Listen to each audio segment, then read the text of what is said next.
English language essays. My first essay was really bad, but after a lot of time and energy invested into these essays, they actually became my strongest section along with the analytical commentary in my end-of-year exam.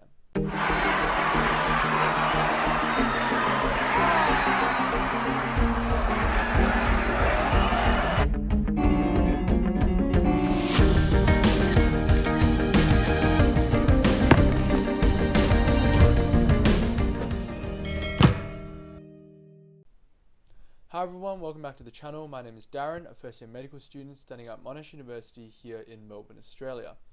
Today we'll be moving from my last video where I spoke about all my subjects, to a video where we're focusing on one subject in particular, and today is English language. Now, a lot of you have been requesting me to post some similar essay AC breakdowns for English language like I did with my English essays. So that's what today's video is. I'll be breaking down one of my English language essays structurally, the intro, the conclusion, and how I structured my ideas throughout. For those of you who are new to the channel and don't know, I graduated with a 99.95 last year and a 49 study score in English language, and year 12 was actually my first year of English language, which I do not regret at all. Anyway, if you wanted some other videos on preparation for the different sections, I've made them, so check them out up here. And now we'll just go straight into the essay. Let's have a look at the essay in front of us. Now, this essay, I don't have the exact wording of the topic because it's probably company paper reasons. And so the crux of the topic is that whether upholding your own face needs comes at the cost of others. So essentially, whether to protect yourself, you need to put other people down. Now, I wrote this essay when I had a couple body paragraphs prepared and I kind of knew the structure and how to write a good body paragraph. So if your essay sac isn't that close, don't be too intimidated by the level of the essay. Okay, so first let's have a look at the intro. So the intro, the general structure I had was one or two context sentences. Now these are broad sentences where I introduce the topic and then I dive straight into signposting my topic sentences. So let's have a look at this particular instance. So you can see that my context sentence runs from here to here. So a culture of jocular toughness in Australia contributes to the complexity of appeasing and attacking face. This is quite nice to have a quote in there, and what's even more important is that you don't seem generic in this first sentence. So something like language as a powerful tool is really boring because you can use it for any essay topic and also because a lot of people use it. Whereas for mine, I have this quote, and I also, more importantly, because you might not have a quote prepared for every occasion, is that I have this appeasing and attacking face here. And this is exactly what the topic is about, face needs. So really hitting those key words means that you're not just shoving down pre-memorized information, but you're really adjusting your first sentence to the essay topic. And after that, I go into my signposting, my arguments to come. So my first signpost is from here to here. My second signpost is from here to here. And I have a couple sentences in the middle, which I will talk about, and then my last sentence is here. So, first topic sentence, indeed it is undeniable that Australians demonstrate a strong affinity to the tall poppy syndrome, and that is where you sort of feel like you have to bring other people down, and everyone sort of needs to be on an equal playing field. And my second signpost was a challenge to that. It's that sometimes you use pejorative expressions, so expressions that might be seen as aggressive or critical, but they actually cement friendship. So you probably know in your friend group, you probably swear at each other, you might put each other down, but it's like as a joke, and it actually makes you guys feel more friendly. Because if everyone was really friendly to each other, like overly friendly, then it would feel like a fake friendship to a certain extent. Okay, so because this topic is a bit weird, and there is this relationship between our face needs, the other face needs, I decided to take a couple sentences to address it, which is here. A couple sentences to address that in my intro. Now, I think this is important because sometimes people feel like they can't navigate the essay topic that well, and in those cases, a lot of people just sort of skip or like they just try and do the best they can and try and shove in their essay topic so it kind of matches and maybe put in a few words in their body paragraphs. What I really recommend is taking the time in your intro to address the essay topic, put your opinion forward, which really strengthens the reasons why you have chose your essay, your topic sentences and the ideas that you've chosen to discuss. So rather than hoping that the examiner might or might not miss what you're trying to say it explicitly, especially when the essay topic is a bit confusing and when it's a bit confusing. Okay, so after that, I go into my final sentence, which is about ultimately, while quite spiteful language continues to exist in Australian vernacular, there have been recent shifts. Okay, so let me just write a couple of these things down. I think I've forgotten. So, okay, so you want a broad but topic relevant sentence.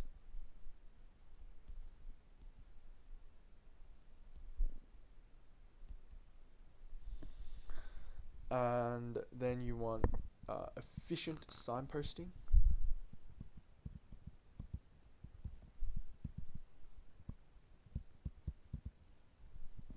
And you probably know, if you've watched some of my English videos as well, that it's just good to get straight to the point in your intro. Like, this is not the time to be really showing off your flair too much. And then here, it's addressing the topic, or taking care to explain the taking time to explain the topic. To explain how I've interpreted the topic.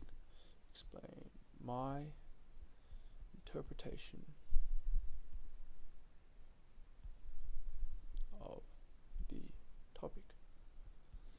Nice. Alright, and so in my 3 body paragraphs, there is a similar structure that you guys have probably learned and that I replicate in all these paragraphs. So I'll only be talking about one of these paragraphs. But one thing to note that's really important in essay writing is the construction of your essay. Now, as you've probably seen in my intro, I have the first topic sentence, first signpost, is sort of an obvious point. Like, I'm saying that Australians demonstrate a strong affinity to the tall poppy syndrome. So essentially, we sort of put others down to make ourselves feel safer, to make everyone feel like they're equal. And that kind of agrees with the topic about upholding your own face needs comes at the cost of others. Then I challenge that slightly. So you wouldn't challenge in the first body paragraph, but I've chosen to challenge it slightly in the second one. And this, however, is quite nice. So I'm not just listing out my body paragraphs, but I'm showing the relationship between them as well. So, however, these pejorative expressions can also be twisted. And then ultimately, my argument in the end is that upholding your own face needs and also catering to others are quite separate concepts. You can often really easily be friendly to other people without coming at the cost of yourself at all. And so here I have this idea of everyone trying to become more inclusive. So it's not really a battle between me and you, it's everyone's in this together, we're trying to get better. And if you haven't guessed already, that's my PC language paragraph. So something that's really important is having a good relationship between your paragraphs. So have a relationship throughout between your paragraphs. And one thing to note is that you can sort of see this in my topic sentence as well, which is quite nice. So here, once again, just like the signposting, it's quite a straightforward sentence. So a number of social commentators purport, blah, blah, blah, blah. If you look at my second one, I have an acknowledgement of the first paragraph. So here, acknowledgement.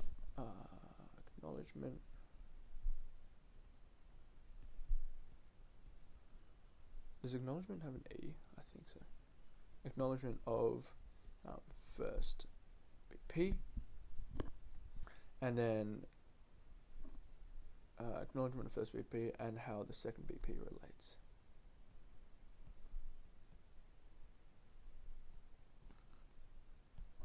So I say that while tall poppy syndrome is an Australian psyche, other times you use offensive language, which is used to bring other people down, to actually build rapport. Alright, and thirdly, I have lately greater importance has... So this is kind of a broader sentence.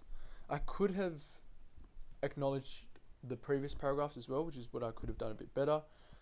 But here it's sort of a more of a chronological shift. So I've emphasized that lately there has been this shift. We'll have a look at the second BP as our example for the structure of a body paragraph. So first we have this topic sentence here. Topic sentence. And sometimes you can have, or most of the time, try and have a hammer as well. So I think of this first topic sentence as a nail, and then your second sentence after that should be a hammer that hammers it in and emphasizes your point. I don't have it here, which is something I could have done better, but looking at the third paragraph, so I have this lately greater importance, blah, blah, blah, does not come at the cost of one's own face needs. In the public domain, recent pushes have been made to change brand names holding negative semantic connotations. So I don't dive straight into my first example, I kind of set the scene a little bit for my examples. Probably an even better example actually no. So I didn't really do this in this essay that much, but your second sentence, it can be a way of emphasizing your point for the paragraph, and it just eases the reader in rather than going straight into your example. So next, after that hammer, after your topic sentence and your hammer, you go straight into your first example. I don't spend time dilly-dallying with introducing it. I just introduce it really outright. So here I have intro of first example. And I've hit all the points here. So I've got that time, the context, who's speaking, and who are they, and also that it's showing that it's Australian. Sometimes you need more specific dates, but you do need context for your examples in a way that the person can probably search them up and find what you're talking about. And then I illustrate the examples here. So just as an overview, my sort of first example goes from here to here, and then my second example goes from here to here. Oops. Cool. Alright. And then I just give the examples. So when you're giving the examples, I don't like using too much meta language. Something simple is good, such as interrogatives or declaratives, but here you're sort of just telling the examiner what happened, what you're about to analyze, so you don't want to hit them too much too soon. So here I have giving the context. I'm sort of running out of colors. Giving context. Giving context of what is said. So I have this brother. I could have used interrogative here actually, but sort of the point I'm highlighting here is that you're using this backhanded way of building rapport. And so I talk about what's happening. So I use some adjectival phrase, but I dive a bit more into the specifics of it. So the declarative or the interrogative are quite broad things, and then I talk about using meta language, the more specific ones I want to talk about. So what I'm talking about here is him using pretty sad to talk about him being with his brother, which seems like an insult, but it's not, because we know that they're brothers. And so this is an adjectival phrase, and expletive bastard. So now I'm slicing the sentence open and focusing with my meta language on what exactly I'm focusing on and what will contribute to my argument. And so this meta language is quite specific, and then I sort of draw it out a bit. So what does this all mean? This guy is using expletives and using quite negatively connoted phrases like pretty sad to describe his brother. What does this mean in terms of my contention and in terms of in terms of what I'm trying to say about Australians and inclusivity? So this is when I go into here. And my main point is that even though they're using this verbal jibing, it's actually them supporting each other's face needs and establishing covert prestige. So it actually shows that they're really close, and they're close enough and comfortable enough to throw insults at one another. This is a really important step that some people miss. Some people just talk about the immediate analysis and what's happening, and the expletive, the negative connoted phrase, but they forget to draw it out, because you're using your examples to illustrate a bigger point, and your examples aren't your sole focus. So I draw out from the examples and say, okay, so what? Next, we dive into the second example. Now, with the second example, I like having a transitional phrase, or transition phrase, which is here, often face needs are catered to in a more overt manner. So this is just something that makes a smooth transition rather than introducing the second point straight away. And so I have a point of comparison here where the two brothers, their way of complimenting each other is quite covert. It's not really, it only kind of works if you're close with the other person. But other times in Australian society, I'm saying that you can be quite overt and really outright friendly, which is a pretty typical Australian trait once again. Now, I'll just highlight this part of, what did I call it? So transition phrase. Transition sentence in the other paragraphs as well. So here I have my first one about to be up to here. Okay, and my point of difference is here. Similarly, Alexei used to bring tall poppies around. So this is kind of similar. Both Karen and this idea of flexing is used to bring other people down. A small difference is that this is among teenagers, and you don't use Karen really for teenagers, and which is again a nice transition and a smooth one from the first example to the second example. And if we look at my third body paragraph, the first point goes from here to here. So I'll talk about brand names, and then the second part is sort of the rest of that. And my transition sentence is, it's more of a phrase here, which is in regards to private life. And what I'm showing here is a contrast. So while coon cheese and Redskins is something that is in the public domain, other times we're trying to enforce more politically correct language in the private domain. So in home life, things like boyfriend, girlfriend, family name. And that's a small point of difference, and it just shows that your two examples are linked as well, which is just a more smoother experience for the examiner to read. Alright, let's dive back to paragraph that we were discussing. And so here, once again, context, Frenchie, comedic YouTuber, you got to assume they don't know. Just give as much context as is necessary. Show in February, so time is this year. He asked an audience member, "What's your name, brother? And how you doing, mate?" So I could say he posed the two interrogatives, "What's your name, brother?" and "How you doing, mate?" to the audience member. But once again, just broad context of what is said. Context of what is said. And then I talk about more the parts that are more relevant to what I said. Because when you quote stuff, you need sentences. It's good to quote sentences so the examiner actually knows what's happening. But then not the whole sentence is useful to you, and so you would focus on what's useful to you. So for me, it's more so the colloquialisms brother and mate, which are important for me because I'm analysing how people can be openly friendly in Australia and establish rapport between two people. And here I sort of move out from Frenchie and the comedy show. He's just an example for me to dive in and to, as sort of like a portal. Once I go in there, then I can expand it and talk about my broader point and my contention. And so I draw it out a bit. I say, brother and mate are not the only things that are used. We have things like legend, like beast, and even diminutives, which I think I talked about in another essay, which serve the same purpose. And so what does this all do? So what? Once again, like what I said above, the so what here is that they reflect the rich Australian culture of mateship, camaraderie, and catering to the positive face needs of one another. The important thing to note is that you kind of need this part here. I wouldn't use it maybe in another essay, but because this essay is specifically about face needs, it is definitely necessary to highlight the keywords and to use them as often as possible. And also for face needs, there's not many alternatives you can use, so in terms of synonyms.